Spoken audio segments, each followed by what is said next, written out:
One time I went to the bar with one of my friends. I had just turned 21, so I hadn't been to many bars until then. My friend was drinking on the way to the bar, so he was already pretty drunk when we arrived. When I sat at the bar, a cute girl came and talked to my friend and me. She said her name was Candice, and I noticed she had bright red hair. I assumed she dyed it. It was pretty but unnatural. Anyways, this girl was flirting with my friend and me. She could tell my friend was already very drunk. I played along like I was drunk too, since it seemed to work for my friend. I didn't know if she was trying to get free drinks, so I told her we didn't have much money. She offered to buy us drinks. She kept buying us drinks, and I started to get confused about who she liked between my friend and me. My friend went to the bathroom. Before he came back, he was kicked out by the bouncers. He was too drunk. Candice and I went outside with him. She kept telling him to go home with her. He was so out of it he could barely answer her. I told her he was too drunk and couldn't let him go anywhere. I didn't want him to wake up hungover in some random house with no car and no idea what happened. Candice kept pushing it, saying she would take care of him, but I told her no because I had to stay with him. I was soberer than him. He was my responsibility.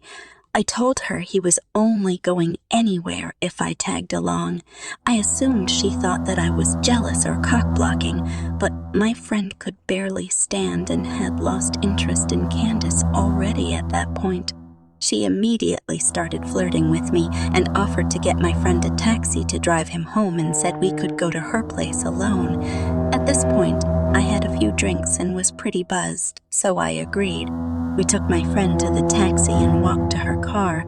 I stumbled slightly on the way to her car. "Wow, you're pretty drunk." "Huh," she said, smiling as she held onto my arm. "Yeah," I said. I just felt slightly shy and anxious. Everything was happening too quickly for me, so I felt uneasy. We got in her car. We drove down the street. "Wanna stop at the liquor store and get some more to drink? I'll buy it, so don't worry about paying," she offered. I didn't want to drink any more than I already did. I was already buzzed and wanted to be able to carry myself throughout the rest of the night. Sometimes I made myself look stupid when drunk, so I didn't want to ruin anything with Candice more than I did earlier by telling her my friend was too drunk. I told her I was already drunk enough, but she insisted. I didn't want to seem lame, so I told her to get me a pint of liquor with some apple juice to chase it. She went into the store and came out with much more than just a pint. I assumed she wanted to drink more also, and that's why she got a fifth instead of a pint. We passed the bottle back and forth on the car ride, but she took tiny sips. I tried to take small glasses, but she kept giving me the bottle and telling me to drink. I somehow managed to drink all of my apple juice and pretended to drink the bottle by spitting the liquor in the apple juice bottle. I tossed the apple juice bottle full of booze out the window before she saw it. I didn't want her to know I was acting drunker than I was.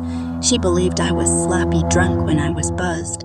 I took a couple more sips of liquor and finished the bottle. Throughout the car ride, I called her the wrong name several times to get a reaction out of her. She didn't react to it. She just kept letting me call her Carla without correcting me. For some reason, I thought she lied to me about her name initially. We drove up to her house. I pretended to trip and stumble into her front door. She helped me walk inside by holding me up. She opened her front door, which was unlocked. We walked into her house. She closed her front door and then locked it. I thought that was strange, but I assumed she didn't want anyone walking in on us. I told her that I had to use the bathroom. I walked into her bathroom, locked the door, and looked in the mirror. I just felt strange. I felt like something was off. I felt like something was off. I felt myself becoming more drunk from finishing the bottle earlier. I turned on the sink to make a noise and puked up the liquor I drank. I flushed, went to the sink, and started drinking the tap water out of my hands to sober up. I didn't want to be drunk, but I still wanted to hook up with Candice, so I tried to pretend to be drunk. I turned the sink off, and I could hear her talking to someone. He's drunk as hell. He can barely stand up. You do it! Who was she talking to, and do what? I walked out of the bathroom and into the living room. The moment I stepped into the living room, I saw her walking into another room. All I could see was the back of her head, that strange bright red hair going into another room. I didn't see her face or anything. I just saw her kind of walk fast into the room. The living room was pretty dark. Hey, where you going? I slurred like I was drunk. She walked back into the dark living room and up to me. Let's go in my room, she said. I looked at her bright red hair and then into her eyes. They were different. Her face was other. It was another girl with the same hair.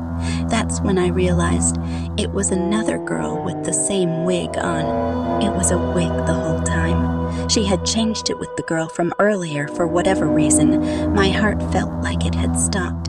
But I tried to look like I had no idea it was a different girl. I smiled at her, told her I needed to use the bathroom again, and told her sorry. I was so drunk, she said. It's fine. Just hurry up in there. I went into the bathroom and locked the door. I heard her whisper something to someone again. This time, I think I heard a male voice whisper back. I honestly didn't concentrate on listening to exactly what she said. Something sketchy was going on, and I had to get out of that house. I opened the bathroom window, jumped straight out of it, and ran faster than I have ever run. I didn't look behind myself or anything. I just ran through the backyard, jumped the fence, ran through someone else's backyard, hit the road, and ran toward the main road. I kept running down the main road until I saw a 24-hour convenience store. I ran into the store and stood straight at the front of the store in front of the camera.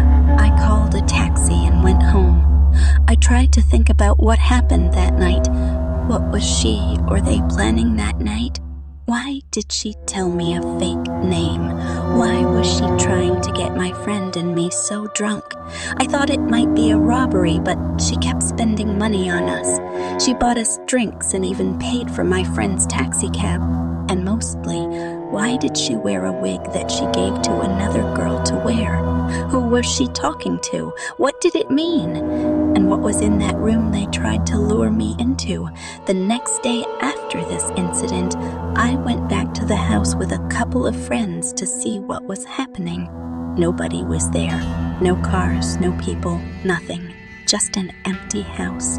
I ended up finding out that the house was a summer rental, and whoever those people were, they broke into that house and used it for only that night and never came back.